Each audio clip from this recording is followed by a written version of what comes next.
Good morning, yogis. Welcome to day 3 of your 5-day beginner yoga challenge. Again, my name is Gracie, and this is a collaboration between Flow with Grace Yoga and a conscious community. Today, we're going to be working on our seated postures. So we're not going to need much. We're just going to need our mat, maybe some water, and a strap, but if you don't have one, a belt or even a towel will do. You can grab those things now, and when you're ready, we'll meet you back on your mat.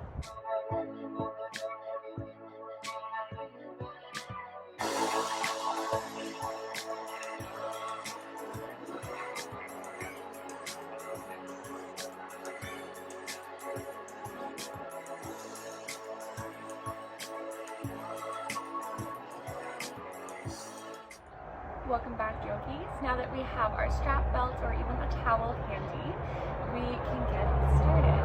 So today we're going to be working on our seated postures, and we're going to take a little break from doing our sun salutation. So we can give our shoulders, our wrists, a little bit of a break here, and instead we're going to warm up with some mobility movements that you can often see in a yoga class, usually right before or right after a sun salutation. So we're going to start in a tabletop position in the middle of our mat. So our hands are right under our shoulders and our knees are right under our hips. And we're gonna move in something called cat-cow. And basically what that is you're gonna start to inhale and you're gonna drop your ribs towards the floor, and imagine you're pinching your tailbone and your head and shoulders all together. Then on the exhale, you're gonna round through your spine. Bring your chin towards your chest and tuck your tailbone under. Inhale. Find your cow pose. And then exhale, round into your cat. We're going to do this a few times. So I will cue through the breath, but if you feel like you need to move quicker or slower, by all means, please listen to your body before you listen to me. Exhale, round. Inhale, arch. Exhale. Inhale, arch. 2 more. Exhale, round. Inhale. Last one. Exhale, round. Inhale, arch. Exhale, come back to a neutral spine. You can sit back onto your heels and find a kneeling position. So another way to do this is to do it from this position. If maybe you have sensitivities from being on your hands and your wrists are hurting, you can also do the same action, which is really great for your spine and spinal mobility, because we need to keep that part of our body moving and active and ready to take on whatever postures follow. So from seated, you can be sitting on your heels like such, or if it's uncomfortable for your ankles, you can also sit cross-legged. From here, you can bring your hands towards your knees, and it's the same movement. So inhale, you're gonna arch, push your chest forward, nice proud chest, head drops back, and then exhale, round, push your back away. Inhale, and exhale, round. Inhale, we'll come back to neutral. So that's another way that you can do that movement. This is something that is really great to do even off of your yoga mat as soon as you wake up in the morning, just to give yourself a little bit of a jolt. From there, we're gonna move on to some wrist warm-ups. So even though we're not gonna be using our wrists much today, I wanted to show you things that you can do even on your own if you're attending a class and you know that you have sensitive wrists. These are easy things to do even before the class starts on your own time. Some teachers will throw it in there, some teachers won't, but it helps because even if you're only on your hands in downward facing dog through a class, it can be very strenuous and a lot for the wrists. So we're gonna do some wrist movements here. So we're gonna extend our arms out in front of us, and then we're slowly just gonna take full circles, exploring each little angle. You can move slow. do it too many times, just so that we can see what it's like and then go the opposite direction.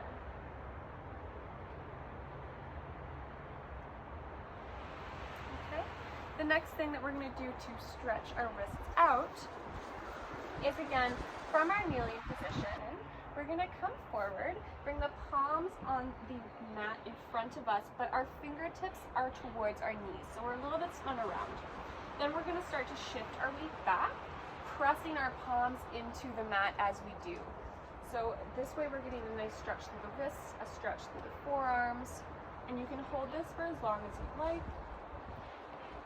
And then you can come back forward and repeat the same movement, but this time have the backs of the hands on the mat. And then again, shift your weight back. You might not be able to go quite as far on the side. It might feel a little bit weird. That's okay. And then shift your weight back out, come off of your wrists. And then from here, we can clasp our hands together. And again, roll out our wrists one last time. Just make sure to move in both directions. Beautiful. So those are some nice simple ways to stretch and move our wrists and get them ready for our practice. Some teachers do put them in the sequence and some teachers don't. Sometimes it's preference, but if you do have sensitive wrists, it's something to consider doing before your practice, because even just having repeated downward facing dogs throughout a sequence can sometimes be a bit much if you're not used to being on your hands all that much. So something to consider, and maybe a tidbit you can use in the future. Okay, to move on to our sitting postures, we're going to start in a pike position. So we're sitting with our legs extended out in front of us, and this is where we might need our strap, our towel, or whatever fancy little contraption that we have at hand. So from here, you can bring the strap just to the balls of the feet, and then have it long enough that you can hold it comfortably. You may also want to have a bend in the knees, and we'll go over that in a moment. So before we even start to move forward, we're going to go through the same principles we went through with our standing forward fold. So from here, we want to find that anterior tilt of the pelvis. And so if you have tight hamstrings and muscles in your calf and up your back, it may be really hard to find that anterior tilt. And so if that's the case, bending the knees slightly is going to make it more accessible to have a flat back, and again, slowly start to find that anterior tilt there. Okay, so that's step number one, is to find that, and if as you do that movement, you feel like it's a big, nice stretch through the backs of the legs, that is perfect. You don't need to move any further. Now from the strap, we have it here because eventually you might be able to reach your feet or your toes, but that's not always the case.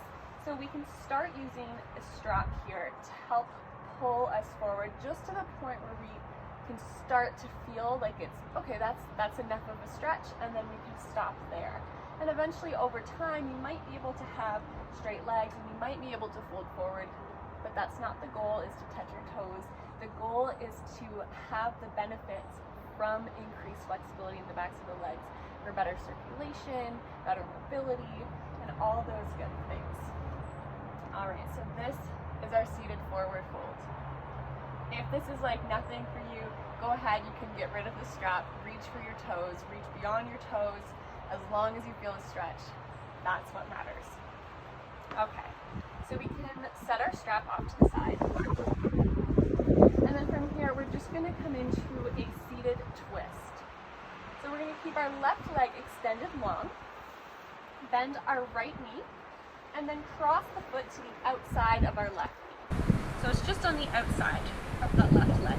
Our right hand is going to come behind us, and you can prop yourself forward. So you can use that hand to help push yourself forward to have a nice flat, long spine here again. We're going to inhale, and our left arm is going to reach up towards the ceiling or the sky. And then on an exhale, start to twist towards that right hand side. You can bring the elbow to the outside of the right knee. Maybe you can bring the hand down to the hip and all depends on what is comfortable for you. It may also be too much to have that left leg extended. So another variation is to bring that left heel towards that right hip. And again, use your breath to help you find depth in this pose. And then inhale to release it all. We'll switch sides. Our right leg is extended out. Left foot crosses to the outside of that right knee. Again, you can take whichever variation feels good for you here, whether you have that bottom leg extended or not. Our left hand will come behind us. Inhale, our right arm up, reach for the whole body, and then exhale to twist. Inhale, grow tall, and exhale, twist. So again, this is another way that we can increase mobility in our spine, and twisting, everything inside also twists. So all of our organs, it's like a little massage for everything going on inside. And then inhale to come back to center. So that is a seated twist that is very common, and the principles that are really important there is that we use our breath. So inhale to lengthen through the spine, and exhale to move deeper into the posture in the twist. So any twist that your teacher may throw at you in a class, as long as you remember that, then you're golden. All right, the next seated posture that we're going to go over is Camel Pose. So we're going to find a kneeling position as such, and if you have sensitive knees, you might want to use a blanket underneath, or you can do this little trick of folding your mat over and then placing your knees on the extra padded area. From here, you're going to press into a kneeling position. So we're in line from our knees. We're going to bring our hands towards our sacrum, and we're going to inhale again, grow tall. Exhale, push the hips forward, engage the glutes as you start to bring the chest up towards the ceiling or the sky, making sure to have a slight tuck to the chin so that we're not letting our head drop, because that can make us very dizzy, and sometimes it's just not very nice on the neck to cramp at the back there. Take a few breaths, and then on an inhale, come back to center. Sit back onto your heels, and just like we learned in the first video, we're going to find a child's pose and take a moment here. So fall over your knees. You can bring your arms alongside you.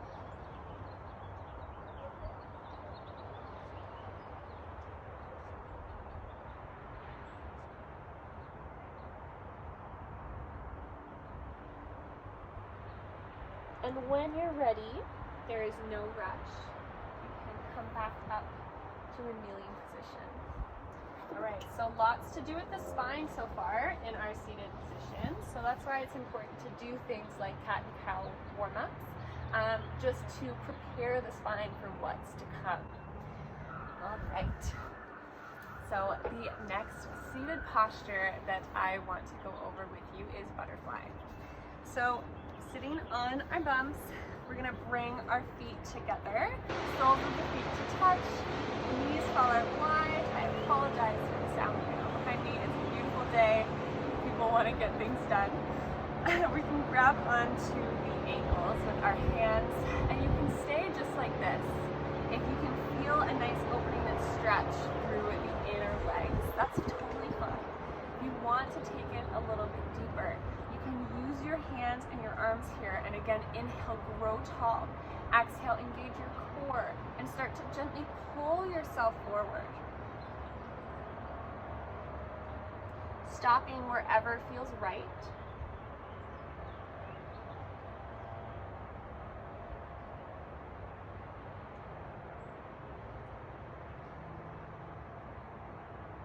And then inhale to come back up. Beautiful. And another thing to note for this posture is what you want to achieve from it is we can change it slightly to get a different stretch. So if we want to work more through the hamstrings, for example, we can bring our feet farther away from us and do the same movement. If we want to work more into our hips, we can bring our feet closer. And that way we start to stretch different muscles. It's the same principle either way, but a yogi's choice of what you feel you need that day. You can make this pose your own in any class. All right, so that pretty much sums up our seated postures. Again, there are many others. There's so many postures out there, it would be impossible to show you all of them. But these are some basic ones. So anytime you're folding forward, making sure you have an anterior tilt, twisting, make sure you inhale to lengthen, exhale to move.